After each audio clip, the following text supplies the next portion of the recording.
pessoal. Então vamos a mais um vídeo de religião e espiritualidade. Continuando na questão da narrativa, tá? Como eu coloquei em vídeos anteriores, porque religião, espiritualidade e narrativa, tudo é narrativa. Porque a gente tem um princípio, e até muita gente já fez vídeo por aí abordando esse princípio que está dentro de um livro chamado Caibalion, que é o universo é mental, tudo é mental, o todo é mental, tanto faz, né.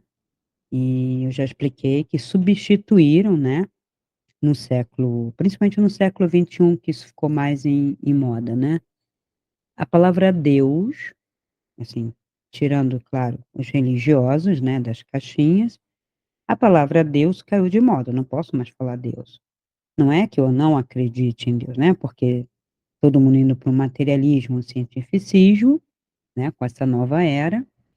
É uma questão, né, de ciência, de física, né, conhecer a nossa dimensão, quer dizer, então a gente não tem mais espiritualidade, a gente tem dimensão, é tudo troca de palavras, no final das contas, é a mesma coisa.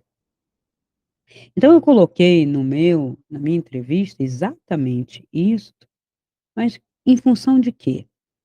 De esvaziar esse discurso religioso, desconstruir, porque sim, ele não nos responde. A religião sistematizada, ela é um braço da política, ela está dentro do campo político, ético, ela não está dentro do religioso. Já expliquei N vezes isso, que é o campo da estética. Estética também não no sentido de determinar se a arte é bela ou não. A estética é um campo que diz respeito ao gosto, à escolha de cada indivíduo, de cada grupo. E a ética e a política é um dever do cidadão inserido numa sociedade, numa comunidade. Então, a política, né, ela tem uma ética ou não, ou éticas, né, que vai determinar um comportamento para o público, para o social. Principalmente a questão da justiça, da administração dos bens, né, de todo o dinheiro que se recolhe, do capital, para as pessoas, cidadãos. Aí quando a pessoa começa a falar povo e massa, já descaracterizou o conceito de cidadão. Um cidadão trabalhador que paga seus impostos para a polis, para a cidade, para o estado, para a sua nação. Então também não tem que pagar para Deus. Deus não precisa de dízimo. O que se paga, o que se deveria pagar apenas seria um custo, se assim precisasse. Mas essa religião, logo de início, ela pulou para o lado da política, da ética política, que não tem ética, né, da política, do sistema. Porque como eram as chamadas religiões naturais, que hoje, são consideradas xamânicas, da natureza, e tem a Wicca, né, que é um termo que também ficou, eh, traduzido como bruxaria, feitiçaria, não tem nada a ver, né. Então nós temos filosofias no Oriente, porque eles não chamam de religião, apesar de que religião, se eles fossem interpretar, seria uma religação. Religar, você ligar de novo você aquilo que é você, não é nada fora, não é assim: "Estou ligando aqui com Deus, tchum", não. Religião, quando a gente se fala em religião no sentido de religar, que eu troquei por espiritualidade prática, porque as pessoas não entendem o que que é religar, muito menos sabe que é religar, né, que religião vem de religare. Esse religar o seu a sua personalidade que você adotou física, que está materializando ela dia a dia, você ligar com a sua dimensão. Que dimensão? Minha dimensão energética, minha dimensão que não é física, né, minhas outras dimensões. Então eu posso dizer que nós somos 1/7 corpo físico, se considerar todas as dimensões conhecidas e possíveis de serem descritas, palpáveis, vamos dizer assim, no sentido de eu poder alcançar. Agora, começa o pessoal viajar a dizer: "Mas são 10, 12 dimensões, a 12ª".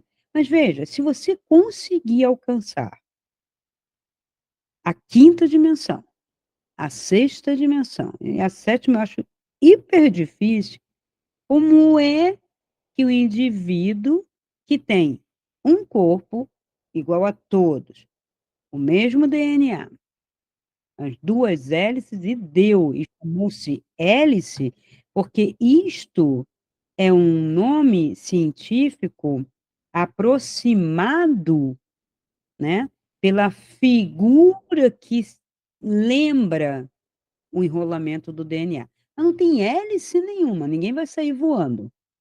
Hélice é outra coisa. Ele tem uma forma helicoidal, que não quer dizer que seja uma hélice, a gente vê uma hélice girando, né.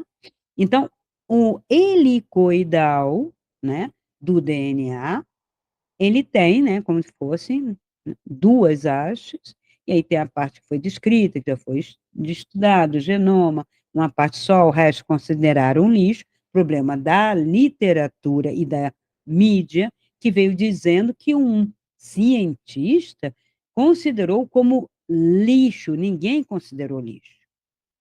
Se for ver mesmo os estudos, até aqui conseguimos descrever. Além daqui, está confuso, não temos um patamar físico, um respaldo físico para comprovar. Então, as pessoas começam a ter discursos viajores, tá? E são pessoas idôneas, com estudo, e mas sobre isso, veja, a pessoa pode estudar, pode ser acadêmico, mas se ele for uma pessoa anímica, que aquilo que passa pela cabeça dele, mesmo sem comprovação, ele aceita, ele vai ter esse perfil. Então, trazer até porque a espiritualidade está sendo vista há milênios como algo à parte, separado da minha vida física, da minha objetividade. Que eu acho que é até forte. Então, assim, matéria, eu tenho um corpo físico, seria objetivo, palpável, mas as pessoas não pensam com objetividade. Pensar com objetividade é pensar com verdade, com certeza, começando pela certeza sensível, sim, para depois abstrair algo da certeza sensível. Então, as religiões, empíricas, vamos dizer assim, intuitivas, bem próprio de religiosidade, que eram as antigas, elas não tinham livro, não tinham sistema, havia assim as pessoas que eram mais focadas, mais intuitivas, os druidas, era os xamãs, pajé, o que você quiser dizer. Então havia sempre feiticeiro. Por que feiticeiro? Esse termo é cristão, gente. A gente tem muito termo rançoso que não é só cristão, é judaico, que diz assim: "O que é diferente de mim é ímpio, o que é diferente de mim é pagão, e eu tenho que acabar com esse pessoal todo, tenho que crescer, então eu crescer no meu reduto, eu não quero ninguém diferente se misturando", porque até hoje, esse o pessoal de Israel, os judeus mesmo aqui, eles evitam casar com pessoas fora da nação da religião deles. Eu conheci diversos, estudei com judeus, eu tive um amigo muito amigo meu, quando eu morei no hotel, Ele era judeu, advogado, foi Polícia Federal, e ele me falava de como era o costume e que como ele foi rechaçado dentro do grupo, né, que tem os locais que eles frequentam, dentro do grupo, porque ele tinha casado com uma mulher de fora do reduto judaico. E essa mulher, ele chamava até Rosa, o nome dela. Nunca mais esqueço que ele vivia, né? Quando ele tomava lá seus drinkzinhos exagerados, ele vivia reclamando, porque a Rosa, porque a Rosa, porque ele era separado, divorciado, que também já foi um carnaval para ele, né? Foi terrível. A família, os amigos, e tanto é que ele não frequentava mais. E ele dizia, eu tinha que casar ali dentro, né, ele frequentava a hebraica, né, clubes sionistas, e ele casou, se apaixonou por uma mulher cristã. Cristã não praticante, aquele tipo que a gente conhece, católico, né, que é cristão, mas vai na Umbanda, no espiritismo, no budismo, tudo quanto é lugar. Nada contra as pessoas irem para outra religião. Mas então, não se diz católico. Ah, mas não, se você falar que você é cristão, né, no sistema, eles vão botar católico, agora que tem evangélico e tal, mas mais para trás, se você falasse que era cristão, mas não era católico, meu Deus, né? Então tem muito disso, por isso que eu digo que é sistema é política.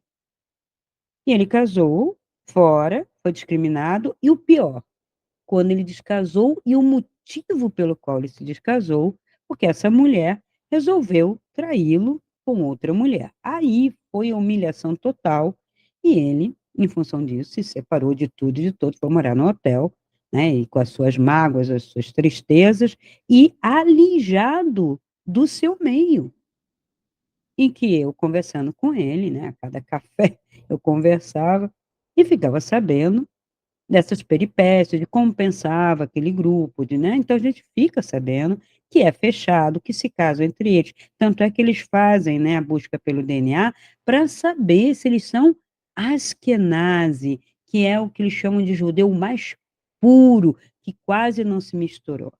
Por que isso? Deve ter as suas teorias genéticas, né, de pureza, de sangue puro, dentro deles. Então, essa onda de sangue puro não é só ariano, alemão, também tem dentro deles. Eles não se misturam. E como tem em outras comunidades também. Quando mistura muito, todo mundo torce o nariz. Porque não conhecemos nossa origem, porque não sabemos. E a gente falando de religião, né? Como religar você às suas dimensões, considerando, se eu vou considerar corpo físico, né? O perispírito, né? Que é o corpo energético, aí o corpo emocional ou astral, o corpo mental. Isso assim, numa nomenclatura bem basicona, passando um batido, né? Corpo mental. Aí a gente passa para o corpo causal, tá? E você teria o Atma, o búdico, o monádico, por aí diante. Isso é uma nomenclatura que vem lá do Oriente, tá? É bem indiana, né? Do sânscrito e tudo. A teosofia pegou isso e trouxe como novidade. Mas não existia isso dentro da filosofia antiga, na escola pitagórica, na escola de Sócrates. Sim, existia a alma com suas dimensões. Tanto é que, para eles, estar no corpo ou fora do corpo, como Descartes fala, é extremamente normal e comum. Mas isso não quer dizer que Descartes afirmou um dualismo. Esse é o erro de quem interpretou Descartes. Não é o erro de Descartes, é o erro da interpretação de Descartes. Ele percebeu que o corpo dele pode ficar na cama, inerte ou sentado, e que ele tem uma dimensão que conhece o mesmo espaço físico e até outros. Ele fez essa experiência. Então, onde está o dualismo aí? O dualismo, para a ciência, é que ela nega a segunda dimensão, então, o erro de Descartes, porque com esse princípio posto por Descartes, eu começo a estudar o que é cérebro separado de mente. E a gente tem institutos até hoje que estudam Brain and Mind. Eu participei de uma associação internacional, nas épocas que tiveram aí os simpósios, né? O tempo que a gente estudava, que vinha informação, que não tinha tanta manipulação, apesar de já ter, mas tinha menos. Hoje está um inferno. Hoje o mundo virou de ponta cabeça, se é que a gente pode dizer que uma bola virou de ponta cabeça. Por isso que eu estou aqui com a minha bola atrás, a minha terra, porque e acabou. E qual é o ganho de eu falar diferente? Qual é o ganho de eu dizer que a Terra é plana, que é geocentrismo? É muito importante, porque isso é retroceder a uma Idade Média truculenta, onde um judaísmo romanizado ganhou o mundo, ganhou um poder de império e dominou, rechaçando, queimando, trucidando religiões, práticas, né, religiosas, modos de vida diferentes, visões de mundo diferentes daquela que tinha um livro. Por que que eu tenho que ter um livro? Eu tenho que ter um livro para poder me reportar a ele, para controlar, para moldar. Então, este livro, ele vai ter de tudo.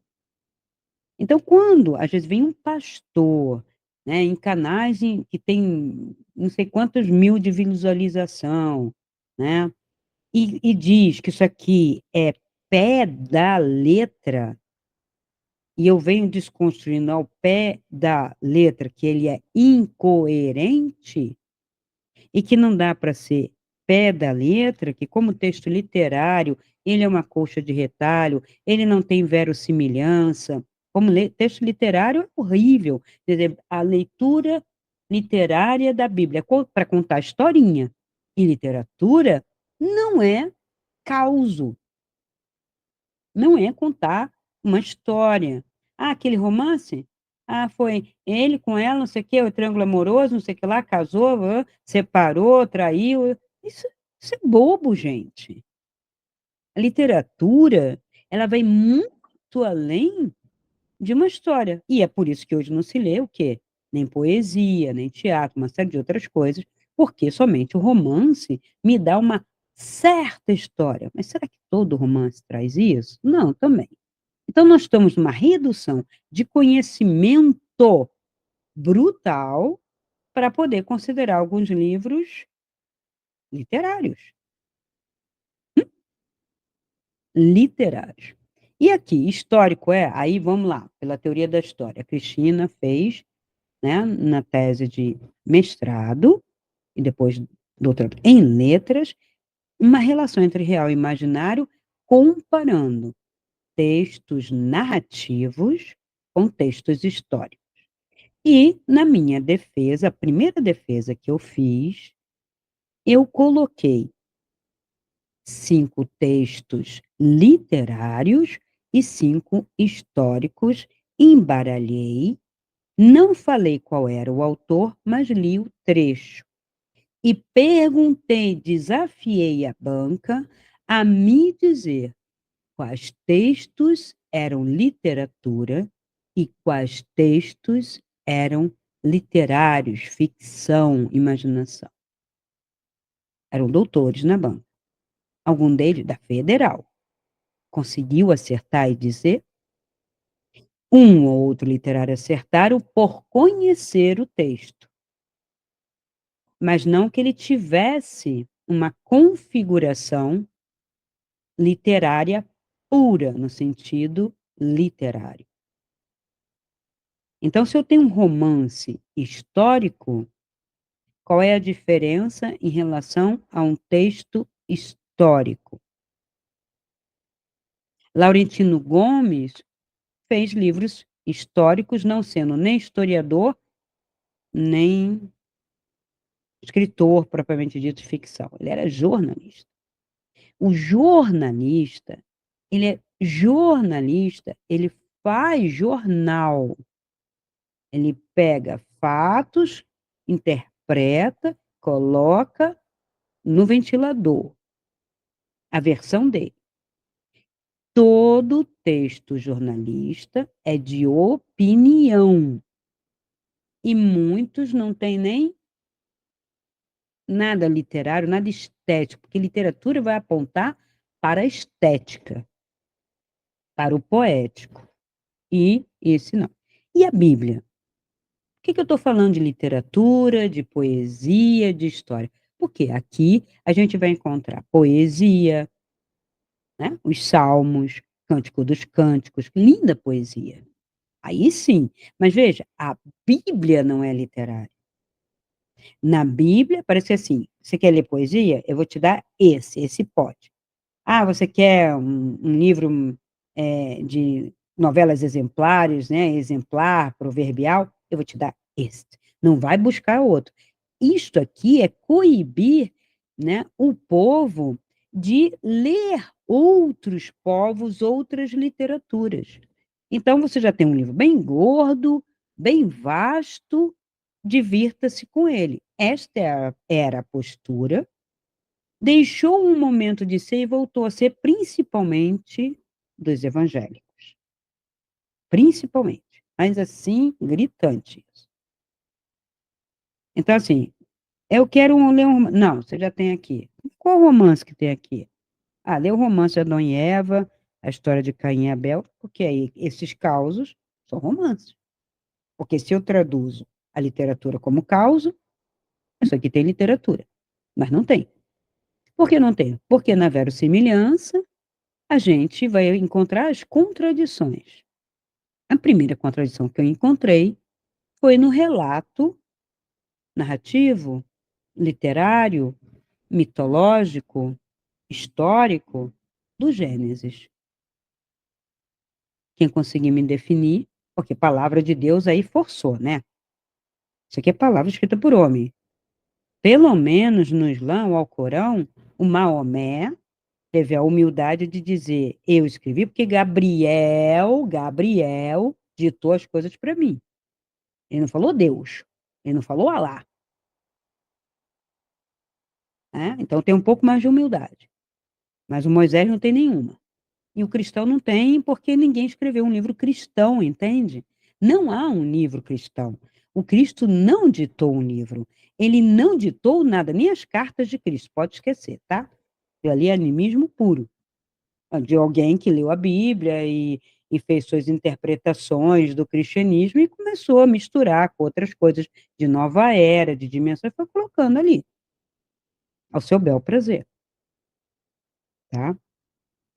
Então, aqui nessa Bíblia, já no primeiro, na primeira historinha, já vejo uma contradição, que eu já falei, é o primeiro Gênesis e o segundo Gênesis. Aí vem o pastor, pastores aí, né, famosos, que tem canalzinho, dizendo que é assim mesmo, que o primeiro Gênesis é genérico, e aí ele especificou no segundo. E são textos diferentes, situações diferentes. Não tem jardim, não tem castigo, não tem punição, porque não tem restrição.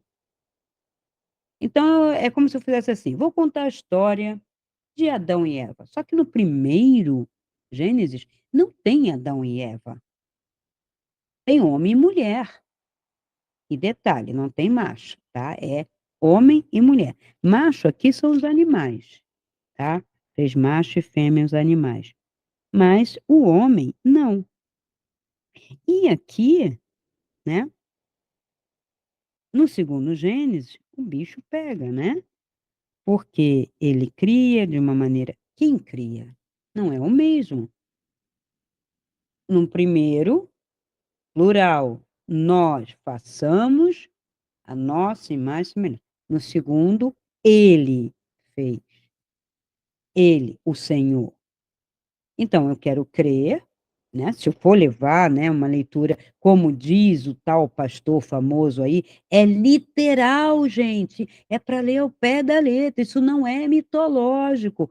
Por que ele diz isso? Ele diz isso porque ele quer dizer também que a mitologia grega não é mitologia, a mitologia egípcia não é mitologia, a mitologia da Babilônia não é mitologia, para ele tudo é história. Aí eu fico assim, ele diz que tudo isso é história, para que não se coloque isto aqui como mito, e aí tudo vira história, mas aí fica louco, né? Vamos ler a mitologia grega, e você vai falar, oh, meu, que Olimpo, que Perséfone lá nas profundezas, que era essa? Ou eras, né? E Atena, de onde sai essa Atena? Né? São mulheres, tem mulher pra caramba. E mulher mandando, é igual a homens, com poderes. Uns mais abusadinhos e outros menos. Tinha mulher guerreira como homem guerreiro. Aí, na hora que você vai colocar isso, o pastor diz que não, que a mulher e o homem não são criados iguais. Aí fala assim, pastor, por favor, se decida, clareie isso aí, ou então rasga isso aqui. A arqueologia já deu conta de tanta plágio que tem aqui. E por que que eu digo que é plágio? É plágio porque quem escreveu, não, né? Quem escreveram isso aqui não tinha preocupação com a autoria, até porque esse texto fecha o espaço. Então, eu copio um texto lá do Alasca, eu copio um texto da Sibéria, copio um texto da Islândia. Ninguém vai lá, ninguém conhece essas línguas. Tchum, boto aqui. Nosso, meu, eu escrevi. Daqui a, sei lá, 500 anos, essas línguas estão sendo conhecidas, entraram em moda, e aí vão dizer: nossa, olha só, a Cris Danois copiou um texto da Islândia. Olha, isso aqui era da Sibéria. E como ela teve acesso? Aí começam as histórias paralelas, e eu plagiei, e ficou por isso mesmo. Aí começam a dizer: não, é porque, na verdade, isto que foi dito aqui aconteceu também ali, ali, ali. Será? Eu, às vezes, só copiei. E outra, o mesmo pastor que diz, todos os pastores que diz, que é literal, que tem que ler, que eu estou seguindo, pula determinados livros, provavelmente. Ou na Bíblia desses pastores, não tem Deuteronômio, não tem Levítico, não tem essas regras. Porque essas regras aqui são quase impossíveis de serem levadas ao pé da letra, como eles querem. Eles mesmos são os primeiros a burlar. Porque, veja, tem gente que fala assim: ah, mas o pastor não é santo. Não é que seja santo, mas deveria dar o exemplo. Afinal, fala em nome do Senhor. E ele sabe mais do que ninguém está errado, porque ele fala N vezes. Não roubarás, não roubarás, não roubarás, não roubarás. Eu vou lá e roubo? Aí, se você perguntar para o pastor, você fala, não roubarás, não roubarás. Mas e se eu roubar? Está errado, irmão. Irmão, não pode fazer isso, irmãozinho. Aí vai castigar, tem isso, tem aquilo. Mas quando é ele, esconde. Não, é o padre. Temos que defender as criancinhas. As criancinhas são intocáveis, são puras, só que aí eu vou lá e burlo isso e vou bulinar a criancinha. Como assim? Primeiro que ele está careca de saber. Fez por quê? Condena isso e não se condena? O que ele tinha que fazer se tivesse um pingo de ética é despir a batina, abrir mão do seu sacerdócio. Sim, o mínimo que se espera. Ele não tem mais força na palavra. Ele caiu em descrédito. Se fazem isso com político, cobram de políticos serem santos. Ah, mentiu, condenado. Ah, enganou o povo, condenado. Sim, em geral, não estou falando especificamente do país aqui, que o nosso país eu acho que é bem farisaico, né? Mas se cobra em política isso. Na política internacional a gente vê isso, né, se descobrir um filho de outro casamento, eu vi debates, né, antes de PT, antes de FHC, em que se descobrisse que o tal, né, presidente tinha um filho fora do casamento, isso deporia contra ele, porque ele tinha que ser isento de erros, ileso. Então, eu sempre achei meio bobo do político essa cobrança e não cobrar isso de padres e pastores. E eu tenho pessoas que se acham assim, acho que muito cristãs e benevolentes em perdoar um pastor, porque afinal ele não é santo. Ninguém falou em santidade, falamos em ética, falamos em princípio. A santidade está para além disso, e é um conceito religioso católico.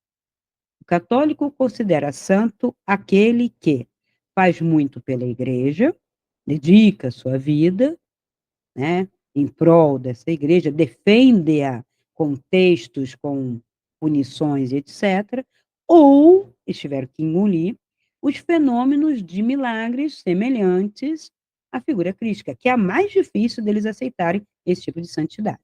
Tem que provar, ficar bem provado, provadinho. Então, isso é uma repetição da igreja farisaica, que é de sinagoga, isso. Os rabinos, os doutores da lei, são especiais em relação aos comuns seguidores, né? Vamos dizer, fiéis, né? Como se chamava, pelo menos no catolicismo, né? Fiéis. E na igreja evangélica, protestantes, são os irmãos da comunidade e tal, né? Cristãos, mas sempre irmãos. Irmãos por causa do Cristo só, mas entre os outros não. Então, quando eu vejo, né, que as pessoas fazem esse movimento contraditório, que eu até chamo de farisaico e tudo, eu percebo que isso é tudo egóico. E o que é ego? Ego é um construto cultural, político, de uma época, que não é você, que não sou eu, que não é ninguém, e que quando cada um faz a passagem, né, ou morre o corpo, isto não vai. Mas tudo que você absorveu é sua responsabilidade por ter absorvido e afirmado, vai. A justificativa não vai. A mentirada, a contradição não vai. Vai os atos, sim.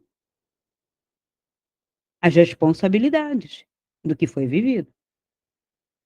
E aqui mesmo, né, como princípio, em mais de um lugar, a gente vai ver, serás julgados por pensamento, palavras, atos e omissões. 4 itens. O pastor ou pastores ou padres, né, estão aí fazendo a sua camaleonice para continuar, né, na modinha, porque está vindo uma religião científica, né, um cientificismo religioso, qualquer coisa assim. Esses 4 errinhos, pelo quais serão julgados, eles esquecem, apaga. Eles só servem para eu apontar o dedo para o meu fiel, para o meu seguidor. Você não pode, mas ele pode. E a comunidade acaba que aceita que ele possa, porque afinal ele tem o celular de Deus. Então, o primeiro Deus não tinha nome, não era um só, eram vários. E aí vem aquelas discussões. A internet, não, que Elohim é isso, que não sei, que é plural, que não é plural, que é um nome, que não sei o quê. Gente, é para ler literal ou é para sair buscando livros para interpretar? Livros que a gente nem conhece. E quando eu pego um livro que diz assim, a Bíblia desenterrada, não, esse não serve. Caramba, gente, é muita manipulação. E eu estou trazendo este trabalho, né, minucioso, consciencioso, para a gente começar a desconstruir para nós mesmos, enquanto ser humano, né, que a gente tem nossas contradições, dizer assim, um pouco menos né? Vamos ser coerentes. E o poder espiritual, né? A espiritualidade prática, o poder, inclusive poderes, depende de uma coerência. E a coerência é um laser. É tudo numa direção só. Então você aponta para tudo quanto é direção. Inclusive, não só assim, você faz assim, né? Uma para cá, para a direita, para a esquerda, e tudo, teu pensamento. Uma hora pode, outra hora não pode, uma hora sim, outra hora não. Então você está mais do que difuso, você está contraditório. Contraditório não é paradoxal. Contraditório, eu digo preto e depois digo que também é branco. Agora, se eu digo que tem preto e branco numa mesma linha, e a coisa vai do branco para o preto, do preto para o branco em termos de luminosidade, então vamos dizer luminoso e escuro, né? Trevas, né? E luz, mas uma pessoa não vai ser trevas e luz. Ela vai encontrar um ponto de equilíbrio. Então, eu não posso ter aquela coisa, dois pesos, duas medidas. O que as pessoas fazem na contradição é ter dois pesos e duas medidas. O que é ter dois pesos e duas medidas? Eu vou explicar para a galera que não sabe. Dois pesos e duas medidas era na feira o cara que estava roubando, nas feiras, nos comércios iniciais. O cara tinha um peso e uma medida para vender para A e um peso e uma medida para vender para B. E principalmente para comprar. Se eu vou comprar arroz, esse era o peso, essa era a medida, né? E na hora que eu vou vender, eu vou inventar outro peso e outra medida, porque eles eram variáveis, eles não eram matematicamente estipulados. Por isso que tem a expressão dois pesos, duas medidas. Então, eu estou traindo, eu estou enganando quando eu tenho dois pesos, duas medidas. E isso está cheio no mundo, o tempo todo. Essa contradição, se eu quero paz, se eu quero viver em paz, se eu quero viver na verdade, se eu quero ter certeza, tranquilidade e gerar justamente o sentimento de felicidade estando vivo, né, aqui nessa existência, eu elimino essa coisa de dois pesos, duas medidas, essas contradições, esses acordos, eu tenho que ir eliminando essas coisas para seguir numa direção única. O caminho da espiritualidade não é um trilho de trem, que é outra bobeira que vem. Aquele que andou na trilha, o trem pegou. Hum, tanta besteira, isso é um senso comum idiota. Mas muitas pessoas me colocam isso. Que não pense em você que algumas argumentações, só porque a gente vem para um meio popular, que é a internet, né, o YouTube, tal, o Instagram, e começa a falar algo sério, não é por isso que eu desci no nível do populesco para ficar engolindo os sensos comuns bestas. Que aí vem pelo WhatsApp, porque está lá, né, na minha bio, e começa a falar as coisas mais absurdas ou me comparar com umas coisas que não tem nada a ver, que são completas. Não, olha, você falou igualzinho. Aí eu, ah, legal, tem mais um. Quando eu vou ver, não, não tem igualzinho. Não tem falando coisa. O tema pode ser. Eu estou falando do Gênesis, eu estou falando de DNA, eu estou falando das dimensões, mas as pessoas estão fazendo salada e eu estou tentando desconstruir e limpar conceitos. E sei que é super difícil. Quando eu percebi isso, eu estava em meus meios de faculdade, lá para os 19, 20 anos, falei, gente, quanto conceito errado, como é que as pessoas saíram repetindo isso, sabe, do século XVIII, XIX para cá? Por que não endireitaram essa interpretação? Por que não leram direito isso? Por que saíram aceitando versões de conjuntinho de igreja? Porque quem condenou Galileu foram os caras que chamavam de doutores, e não tem nada de doutor. Aí condena e depois descondena o cara. Mas levou tempo. Mas no momento em que essa igreja, que condenou um Galileu por dizer que o Sol estava no centro, que já os gregos sabiam, antes de Cristo, né? E muito antes também já se sabia, né? Os monumentos todos solares e tudo, né? A gente sabe que já sabiam disso. Isso é uma idiotice, até para navegar, os vikings sabiam disso, da curvatura da Terra. Aí vem uns doutores besta, baseado em quê? neste livro antigo aqui, que também não diz nada a respeito, mas que tinha como um padrão uma península, um deserto, um lugar específico, e para fora daquilo, daqueles muros, era o caos, o Hades, o nada. E a maior contradição é que Adão e Eva, né, que são do segundo Gênesis criado aqui, eles vão então ter filhos. Óbvio, isso já estava no primeiro. Ou seja, se eles ficassem no paraíso, não iam procriar nada. Os animaizinhos podiam, eles não. E isto é ao pé da letra, pastor querido. Não, eu não estou falando com um pastor, estou falando com todos os pastores, inclusive meu amigo. E continuo insistindo, né? Eu quando passo, né, na boa, conversando com ele, né, entre um copo d'água e outro, eu falo: "Mas isso", aí: "Não, irmã, tem que ser no Espírito Santo". Aí eu falei: "Mas se é no Espírito Santo não é literal". "Não, mas aí o Espírito Santo vai te dar a letra". Gente, a língua fala porque não tem osso e não paga imposto. Então, esse outro Gênesis, né, que tem gente que pergunta para mim: "2 Gênesis? Que Bíblia você lê?". Todas as Bíblias têm 2 Gênesis, o primeiro e o segundo. E digo para vocês, existem outros textos que se reportam à história de Adão e ao Gênesis, né, essa cosmogênese aqui, não é bem cosmogênese, é mais uma antropogênese, e não sai disso. Agora tem umas que são mais amplas, mas não pertence a isso aqui. É um grupo, gente, é um povo. Essa é a visão semita, porque Moisés, que dizem que era disseram para ele que ele era semita, não sei se sim, não, agora eu já nem sei mais. Ele estava lá como príncipe do Egito, foi criado, tá-tá-tá, tá-tá-tá, ia herdar, ia dirigir o reino Sacará, porque lá o principal era do irmão. E aí se estressa.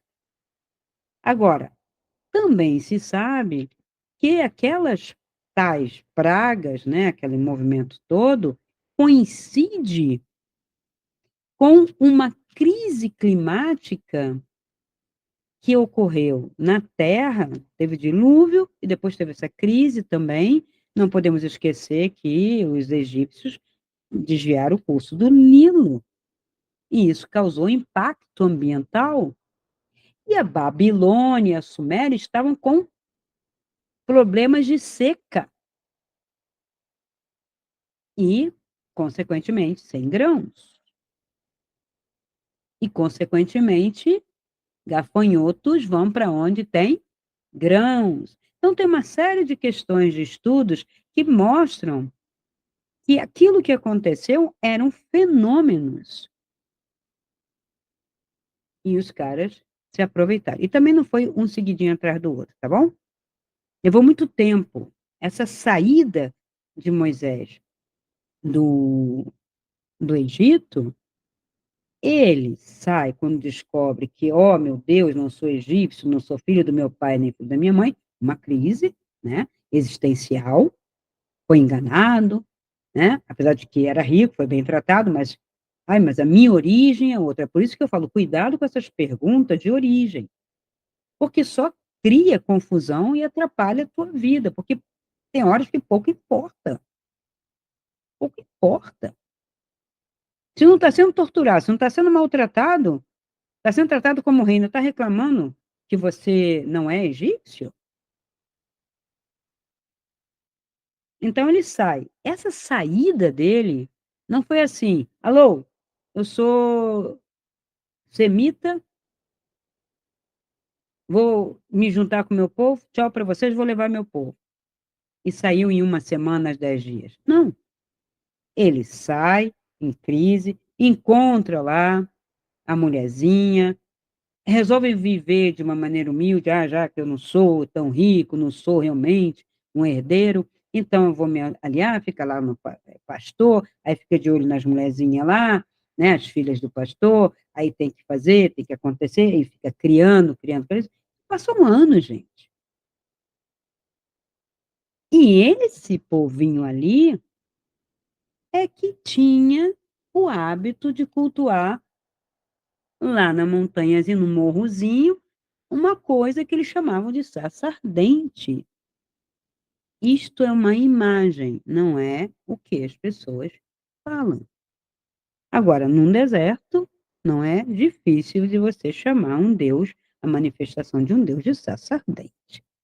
Poderia ser um Elohim, poderia ser um dos deuses, inclusive dito pelo próprio Ieve, Jeová, Javé. Não importa o nome, eu agora falo isso, porque realmente ninguém entra no consenso. E traduzir nome eu acho horrível. Então, ele mesmo, né, o Jeová, ele tem os seus critérios em relação aos outros deuses. Ora, essa leitura que eu estou fazendo, eu fiz com 12 anos. Eu falava, mas que outros deuses? Vocês disseram que ele é único? Então, mas tinha outros. Porque se eu sou único, veja, se eu sou o único criador de tudo isso, por que estou me incomodando, né, com alguém que tenha criado outros deuses para adorar? Não tem sentido, porque veja, ser todo poderoso, eu posso dar um peteleco em cada um e acabar com tudo isso. Veja, isso é na minha cabeça não entra, gente, é insano. E eu estou trazendo isso para vocês, para ver se vocês tiram da cabeça umas coisas insanas. Ele pode ser uma entidade, pode ter poder, mas não é o único. Eu vou para uma África agora, vou lá para a Nigéria, né, eu fiz o curso lá com o nigeriano. Ele tem lá a o ser que eles cultuam, vamos dizer, Xangô para eles, Xangô para nós, né, o nome deles é Sangô, alguma coisa assim, tem um termo mais específico, que faz a justiça, que isso, que aquilo, está no alto da pedra, tem a ver com né, estrutura, né? Veja, tem a ver com a pedra e tal, mas são arquétipos, seres da natureza, alguma coisa assim. Mas para eles, o que criou aquela comunidade, aquela região ali, já sob aquele domínio, que é sempre um masculino e um feminino, né? Só aqui que só tem o Deus masculino. Também é outra característica muito estranha. Por isso que eu digo, não é literal para ser lido isso aqui. Isso aqui é simbólico político. Porque cadê a mulher? Então, por isso que eu digo que Moisés era misógino e essa religião é misógina, claro que é. Porque você vai na África e eu tenho a Xangô casado com Yansan lá, o Obá, o Iá, todos têm. Zeus e Hera, e também Afrodite, às vezes até poligâmicos, mas tem mulheres. Esse aqui não tem mulher, gente. Não tem deusa. É terrível isso. E ele também não é um andrógeno, nem um pai e mãe, nem um macho e fêmea que o Cristo às vezes se refere. E aí, quando o Cristo está lá junto com a Madalena para cima e para baixo, oh! Porque quem faz isso não é um cristão, é um judeu, é um fariseu. Porque essa religião aqui, ela devia ser igreja católica, apostólica, judaica, romana, não cristã. E, na verdade, ela é católica, apostólica, romana. Ela não é cristã, ela não tem o nome de cristã. Inventaram isso. Quando eu digo inventaram, é que estão mascarando, é que botaram os evangelhozinhos ali no meio para poder justificar a entrada de Pedro e de Paulo. É uma igreja de Pedro e de Paulo, que a gente vive, a gente cultua. Veja, igreja de São Pedro e São Paulo. Tanto é que o primeiro papa é Pedro, Paulo nunca foi papa, mas é um mensageiro E o Paulo foi violento, um cão chupando manga. Apedrejar, apedrejou Estevão, na maior. Não quis nem saber de descendente. Quem era essa figura? Um grego, né? Filho de grego com judeu, que se fez centurião romano porque era moda na época. Uhum. Veja, quando o judeu ele se alia com Roma, ele já se aliava pelo povo indo servir dentro ah, das legiões romanas. A justificativa judaica, quando você fala com um judeu, eles dizem que isso é estratégia. Eles estavam entrando nas legiões para minar Roma e vencer Roma. Eles venceram de outra maneira, né? Até porque Roma caiu por uma série de questões. Então, nunca é uma questão só, né? Em guerra, em política, a gente sabe que são N causas, né? Não tem uma causa. Aliás, em tudo no mundo, né? Não é uma causa só. Então, no Gênesis 2 tem essa história, né, desse outra criação, que aí ele bota nome. Então, assim como ele tem um nome, e ele se chama Jeová, vamos dizer, Yével, Jeová, o que seja, ele bota o nome de Adão e bota o nome de Eva, que também não são nomes, porque poucas Evas eu encontrei dentro do universo judaico, e nem Adão também, tá? Então, esses são termos para dizer humanidade, para dizer a primeira progenitora, também tem isso.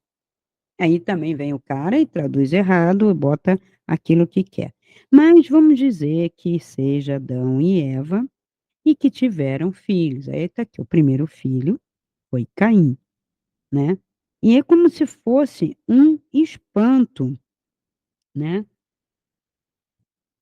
Então eles foram expulsos e, deixa eu ver onde é que está aqui,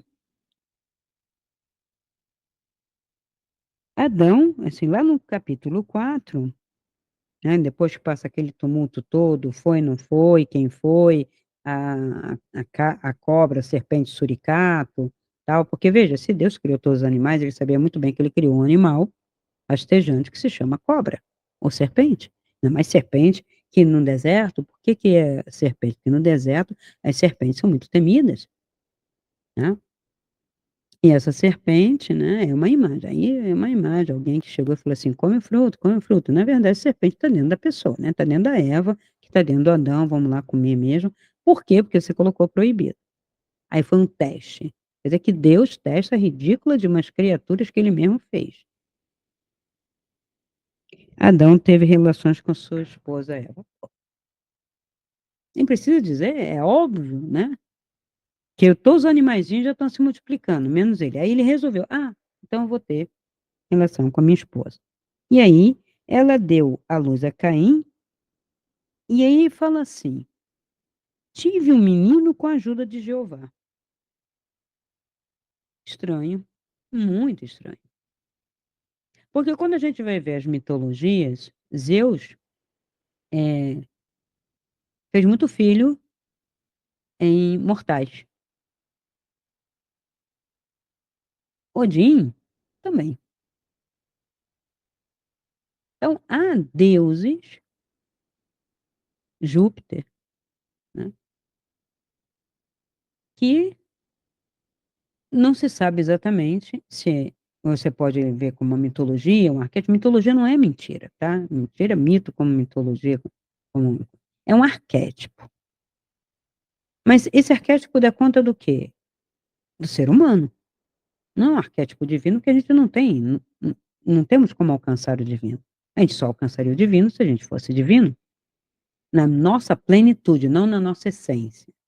Nós estamos aqui, não fazemos um milagre, não fazemos nada, e quando fazemos, atribuímos a outros. Ou temos que desenvolver poderes, mas também não é constante, porque temos a matéria como atrito. Pode ser.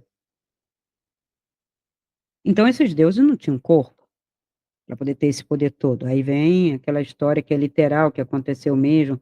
E por que isso? Porque tem uma história estranha que a gente não sabe se isso foi cópia, porque isso aqui tudo é cópia, né? Então, copiou uma parte lá da Babilônia, quando a Babilônia tem lá o tal do Enkidu, que são os deuses deles, ou os governantes deles, dentro de uma estrutura dele. É ali perto, mas não é ali, é um pouquinho mais para lá. E parece que o pessoal pouco andava a pé, não é possível, porque se você andar um pouco mais, vai chegar lá no outro reino. Mas é claro que ele conhecia a Babilônia, Moisés, que escreveu isso aqui. Mas não foi ele que escreveu, que ele já conhecia. Como é que ele ia escrever uma coisa dessa, né? E Caim, né, aí teve ajuda de, né, nasceu com a ajuda do Jeová, e depois teve Abel. Abel cria ovelhas e Caim agricultor. Tá, a gente tem aí o pessoal da comida, né, do Neolítico. Né? A minha visão é isso, tá aí, o Neolítico tá aí, agropecuária. Né? Então, em vez de eu ser caçador, coletor, eu sou agora agricultor e criador, certo? Não, não pode ser lido assim. Claro que pode. Então, entramos no Neolítico, mas aí tem uma confusão. Né? Nas oferendas que se faz com esse Deus, não para. Será que todos os deuses eram assim? Será que todos os seres que a gente pode chamar de deuses cobravam o tempo todo, churrasquinho daqui, não sei o quê, ofertinha daqui, que eu estou com muita fome? Hum? E aí, na oferta, o que que ficou patente? Ele não é vegetariano, ele não gosta de vegetais, nem frutas, ele gosta de carne e gordura. Gente, aí a minha cabeça pira. Como assim? E outra, ele não podia aceitar? Ele não aceita. Então, quem é que gera o ciúme e a inveja em Caim sobre Abel? O Deus. Esse. Aí, por isso que agora eu entendo quando as pessoas me perguntavam assim, Cristina, então Deus criou o mal, o Satanás? Bom, se a gente lê dessa maneira, este Deus, bom, não vou dizer que criou, mas que provocou, provocou, sabendo que a criatura já é o fruto daquele que comeu da árvore do bem e do mal. Então, o mal está dentro do cara. E agora eu vou provocar o mal para testar. Não, para ver como é que é. Não sei. Vai saber a intenção disso aqui, né? Porque a gente vai ser condenado por nossas intenções, omissões, intenções e tal. Ele não, né? Ele é perfeito. Que não é, né? E aí, quando descobre o feito, o que que acontece? Que Caim matou Abel. Ele condena. Ele condena e expulsa como se fosse assim do paraíso que não é. E aí você não tinha mais nada. A princípio você só tinha a Adão, Eva ali, aquela comunidade, porque Eva vai ser aquela que vai povoar o mundo. Aí a ciência, hoje, muito mancomunada com essa religião, todo esse livro, que parece que tem que ser esse livro, me inventa uns troços, tipo o DNA da Eva. Todos vieram de uma mulher só, é o mesmo DNA. Cara, não é, gente. Porque a mesma ciência que está falando isso, tem uma ciência que diz que tem mais de um DNA. Afinal de contas, vocês podem entrar num consenso para a gente saber o que que é científico e o que que não é? Entende como é que cai em descrédito o discurso científico? Que vem uma desinfeliz completamente religiosa, que é de seguir esse livro, e diz: todos os DNA, eu estudei todos os DNAs, todos. Peguei coleta do mundo inteiro, vi o mesmo DNA, então todos são frutos de Eva. São mesmo DNA feminino. Para mim, é uma feminista meio enlouquecida. E já o outro fala: não, pelo menos quem faz o exame de DNA, né, para saber se é judeu ou se não é, O cara pesquisa e fala assim: você é askenazi, você, não sei o quê, você não tem nada de judeu. Você entende?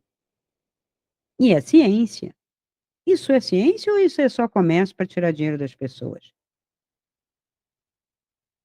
Eu estou trazendo aqui um discurso sério, fundamentado, de leitura, seja literal, seja simbólica, seja a leitura que você quiser que eu faço, eu vejo contradição nesse livro. Porque se for literal, é literal de ponta a ponta. Não, aí aqui literal parou, aqui é simbólico parou, aqui agora é poético, ali parou, ali não é nada, é loucura mesmo de quem escreveu, aí volta. Gente, sem coerência não é um livro coerente, não vai levar ninguém a lugar nenhum. E nós temos, para o Ocidente, 2000, nem 2024, aí forçou, né? A gente tem do ano 200 para cá, começou os textos a surgirem, mas a gente tem mesmo a partir de 400. E com a confecção da Bíblia um pouco depois. As pessoas não gostam, mas é Constantino. Ah, porque antes de Constantino era seita. E seita tem uns montes. A mesma coisa se você pegasse uma seita aí desses malucos aí, e eu for doido, é seita. Aí vamos dizer que, sei lá, daqui a 300 anos vira uma religião. Ah, não, já existia desde 2020. Não, não, é seita. Religião é quando se institui mesmo, quando se coloca, quando se coíbe, quando se coloca livro, né? Aí é religião. Religião como política, como sistema, tá?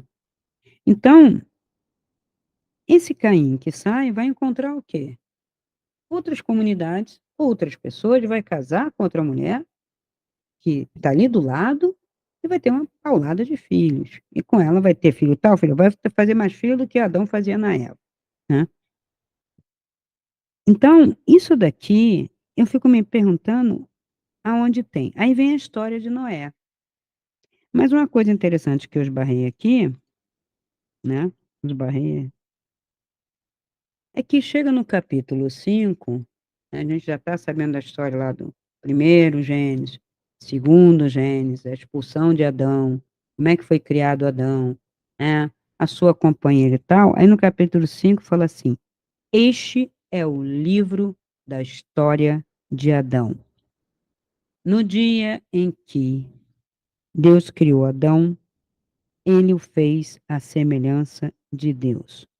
Homem e mulher os criou. Então, aqui ele reforça, ele vai começar, parece que é um livro que está começando de novo, né? Então, no capítulo 5 ele vai reforçar o primeiro Gênesis. E aí vem o indivíduo para mim e fala: ué, esse primeiro Gênesis eu não li. Você não leu o primeiro, nem leu o capítulo 5, não leu o primeiro. Gênesis é um livro só. Capítulo 1, não li. Você não leu também o 5, certo? Quem diz que só tem o capítulo 2 como criação, que é Javé, papapá, tem problema de leitura ou a Bíblia está desfalcada. Mas todas são assim, tá? O que não tem é alguns livros, Enoque, aí depende, né, da versão, se é Jerusalém, se é Ave Maria, se é protestante. Dizem que a Bíblia, não estou com ela na mão, não posso dizer, mas dizem que a Bíblia etíope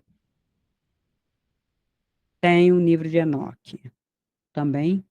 Vai ser mais um livro cheio de mistério, cheio de histórias, que tem que ser, sabe, peneirado ali, gente. Seguir ao pé da letra é confuso.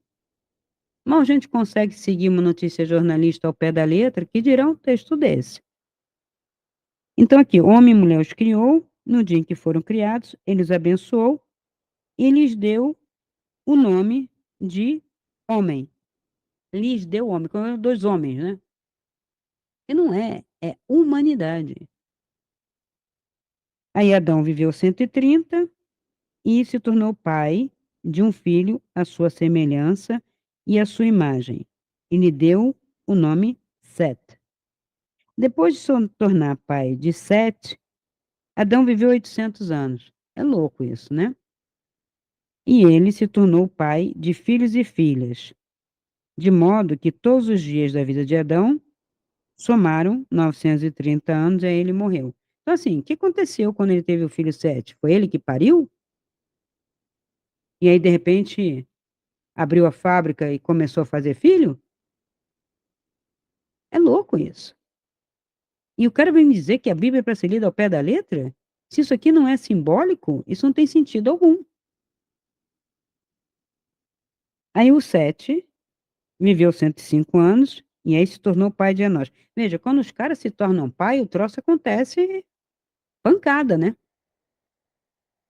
Depois de se tornar pai, 7 viveu 807 anos. Então tem uma marcação. Antes de ser pai, depois de ser pai. Antes de ser mãe, depois de ser mãe. Sim, eu sei que é um impacto, uma coisa forte, a responsabilidade, mas será que é isso que ele está falando?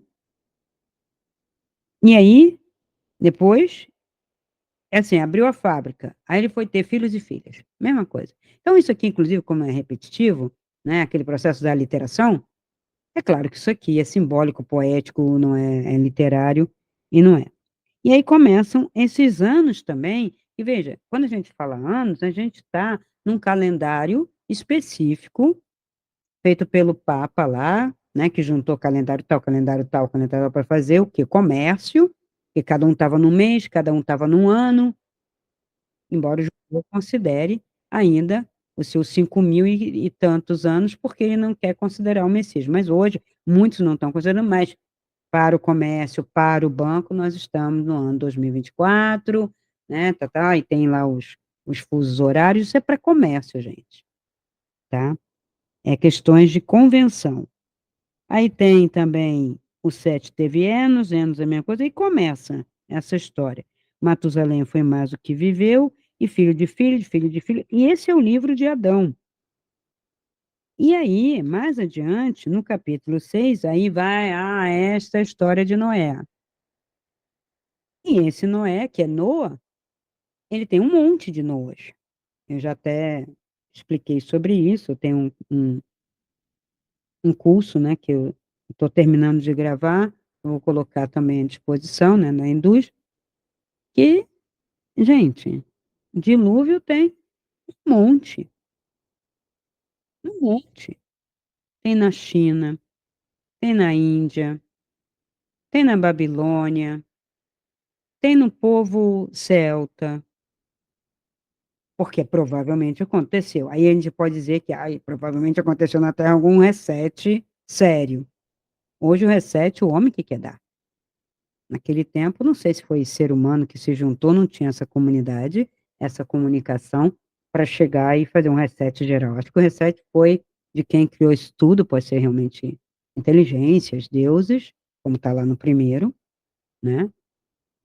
Que o problema nosso é gente com uma cabecinha pequena, sem fazer nenhuma prática para aumentar, para desenvolver, e o tempo todo um escondendo do outro a verdade, a querer agora saber quem são esses seres que nos criou, como é que criou, por que que criou, e se isso fizesse alguma diferença.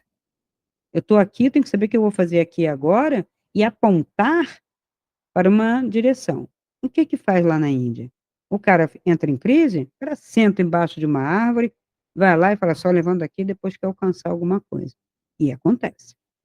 E se não alcançar, morre ali sentado, se incomoda.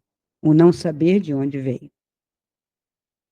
Eu preciso saber, e se eu souber daqui a minha origem, mas eu daqui a pouco descobri que a minha origem vem de outro lugar, e daqui a pouco descobri que veio de outro lugar, eu não tenho início e não tenho fim.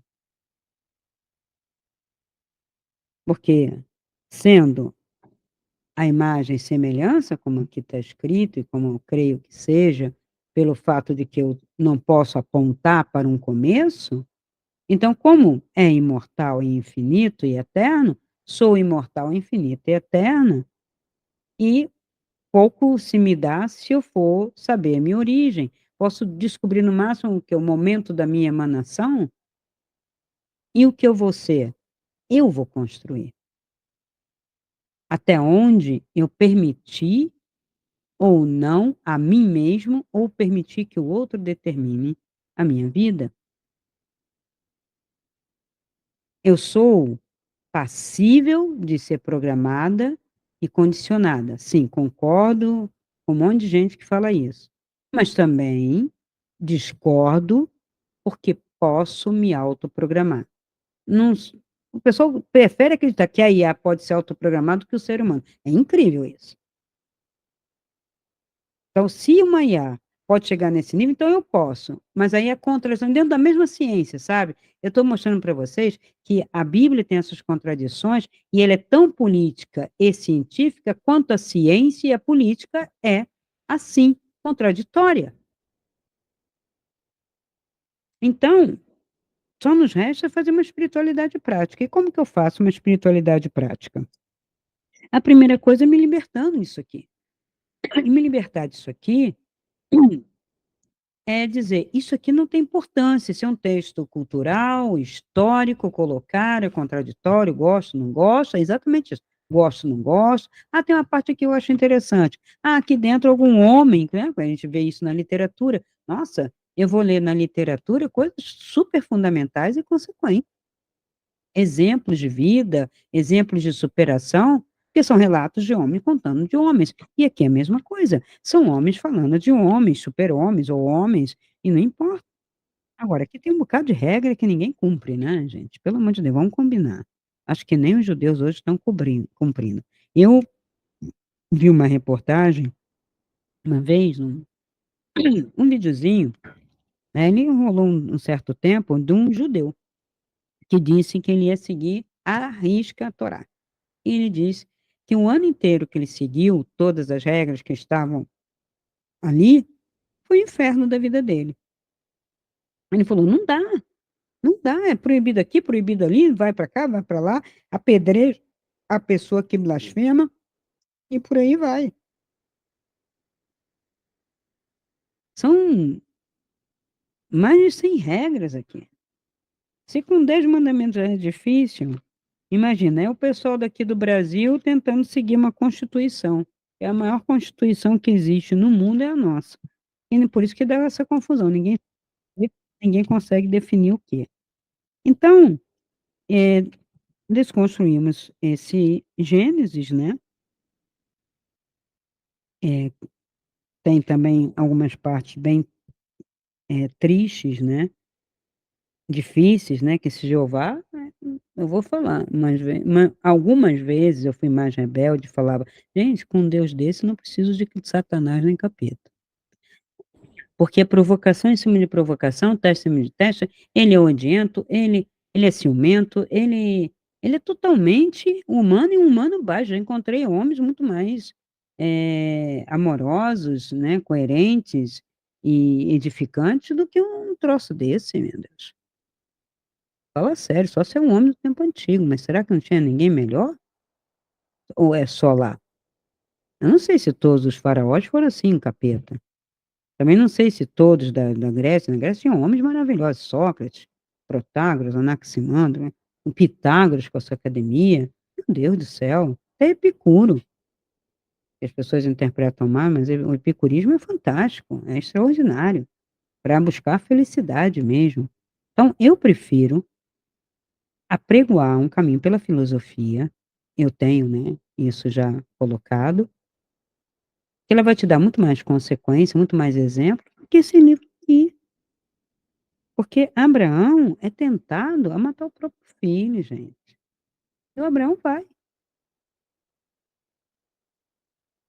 E as chuvas, né, e o tal do do sujeito que estava na arca que não era para estar, né. A questão, né, uma mulher não pode dar uma risadinha quando diz assim: "Eu estou muito velha para ter filho". Aí: "Ah, é? Você vai ver". Poxa, então tem toda uma confrontação, especificamente. Será que é tipo Ulisses, né, na Odisseia, né. A Odisseia é muito interessante, mas a Ilíada, né, é mais interessante até eu acho, que a Odisseia, porque a Odisseia fica uma encheção de saco que nem cede Ulisses, nem cede Netuno, né, ou Poseidon, né, se quiserem, que é o mesmo deus, o deus dos mares. Fica uma briga, né, até que o cara se torce ao meio para cansado, já velho, acabado, como se fosse assim, está no fim, daí ele retorna à casa, isso também pode ser lido simbolicamente, como um homem que resiste, que faz uma vida fazendo um monte de besteira, resistindo, né, a toda a transcendência dele até envelhecer, e quando enfim ele cede e retorna à sua casa, que seria após deixar o corpo físico, ele tem um corpo jovem, forte de novo, retoma tudo que ele deixou, né, a pátria, a esposa, filho, né, e aí nada envelheceu também, né? Então, é aquela coisa do mito, né? Então, o mito que explica que, na verdade, a resistência e todo o que a resistência egóica provoca, né? Depois eu vou começar a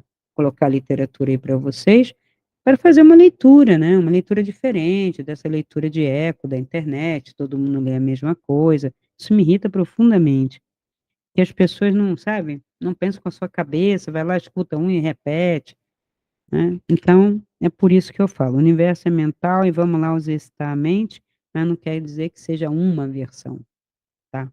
Eu tenho possibilidades, então vamos abrir esse leque, e isso não é ser incoerente, é abrir o leque de interpretação para você poder focar no que é essencial, né.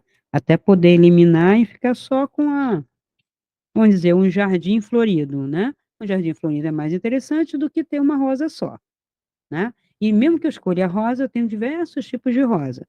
A natureza nos ensina a amar e respeitar essa diversidade e até cultuar a diversidade, sem brigar. Uma rosa amarela não briga com a rosinha, não briga com o príncipe negro, não briga, estão lá, e são harmônicas.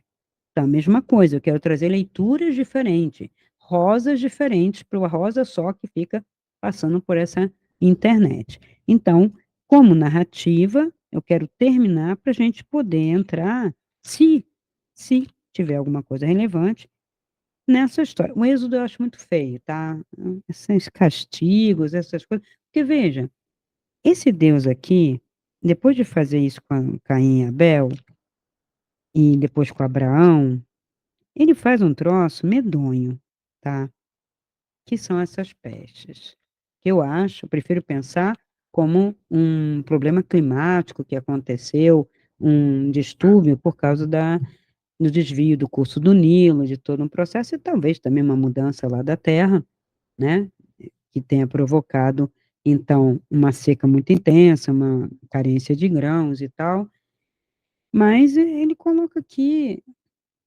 ele botasse gafanhoto, que ele colocasse sapo, que ele matasse os peixes lá dos rios. Agora, matar os recém-nascidos, isso é judaico. Primeiro Javé vem com essa história. E quando houve o nascimento do Cristo, aí Herodes repete essa história. Gente, isso é muito feio para a gente seguir. Porque aí fala como se fosse todos os seres humanos. Não, são governantes. São pessoas que estão acima. E como confiar nisso?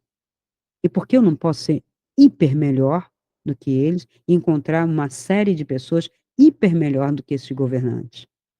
E fazer um caminho à parte, que é o caminho da espiritualidade prática. Você está no mundo, a Terra não pertence a eles, não pertence a ninguém. A Terra é um planeta independente, autônomo, quando ela cisma de dar as reações dela, não tem ninguém controlando. E nunca vamos controlar. Para a gente controlar, a gente tem que estar com uma ética, um poder e uma ética bem acima dessa do que a gente está vendo aqui. A gente faz bagunça. Isso não é controlável. Mesmo que dissesse assim, ah, Cristina, mas tem a tecnologia HARP. Vamos dizer que tenha, né? Que realmente funcione para fazer essas coisas que o pessoal está falando, que não seja só estudo. Mesmo assim, o que ele está fazendo? Ele só provoca desgraça. Cadê o troço bom com isso? Hum? Então, espiritualidade é prática. Se religião é narrativas, hum, festival de narrativa, é mito, não é mito literário, né, político, blá, blá, blá, blá, Espiritualidade prática é silêncio.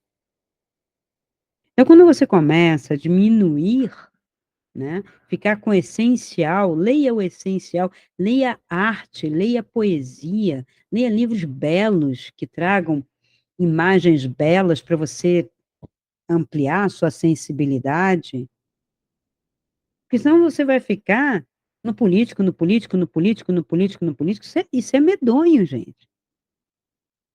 Isso é bélico e é narrativo, né, tudo é narrativa aí.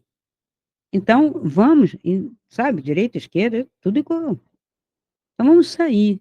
E por onde que a gente sai? Não é saída pela direita, nem saída pela esquerda, é saída por cima, como um bom leão da montanha, saída por cima, pelo silêncio.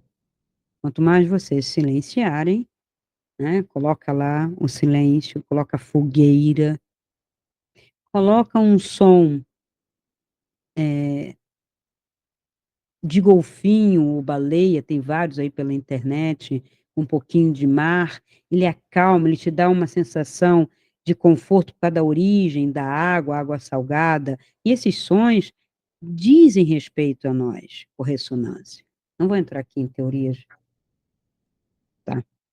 O pessoal fica dizendo umas coisas, é melhor nem tocar. Eu gosto, é bom, me acalma e vou lá e adoto. Som da fogueira também, né?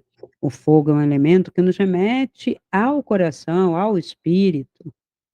Então a fogueira ajuda, né? A gente se reúne em volta de uma fogueira. Quem não se reuniu perdeu muita coisa. Já me reuni várias vezes, ou lareira ou fogueira, sempre contando histórias, tocando, né, compartilhando ou silenciando diante de uma noite bela.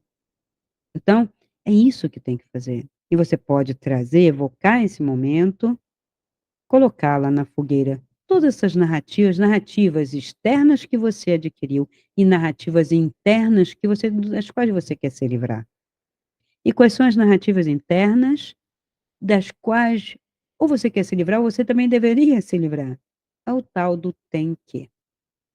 Tem que respeitar isso, tem que fazer assim, tem que. Ah, mas é meu irmão, mas é minha mãe, mas é não sei o quê, tem o que isso. A outra, aí fica zangado também, porque o outro tem que, e às vezes o cara não está no mesmo tem que, e aí você começa a brigar. Então, se liberta disso. Viva e deixe viver. E quando eu falo viva, não é existir pelos sistemas, é viver, é sentir, é ser. No silêncio, você é. Diante do fogo, ele, o fogo, e você são. E a noite também é. E as estrelas também. Então, seja, fica em contato com coisas que são essências, emanações. Esquece, diminui narrativa, e hoje é essencial. Se no meu tempo era para desligar a televisão, agora desliga o celular, né? Desliga o celular, o computador, o tablet que você tiver. E fica sem. Eu já passei uma vez uns exercícios para mentorados meus, e eu pedi um jejum, poucos fizeram, mas teve um que eu dou os parabéns para ele, que ele seguiu à risca, 10 dias de jejum mental. Aí ele disse: "Como que eu vou fazer isso, Cristina?" Falei: "Você não vai ler nada, você não vai assistir nada, você vai simplesmente ser, vai para o trabalho, né, conviver com a sua família e ver estrela, ver sabe, sem ler, sem pegar celular, sem ver televisão, nada". Ele disse: "De todos os jejuns que você passou, esse foi terrível, eu não vi a hora de acabar os 10 dias". Veja que vício. Mas foi fundamental para ele, eu dou os parabéns para ele, por ele ter conseguido. Eu fiz muito tempo isso.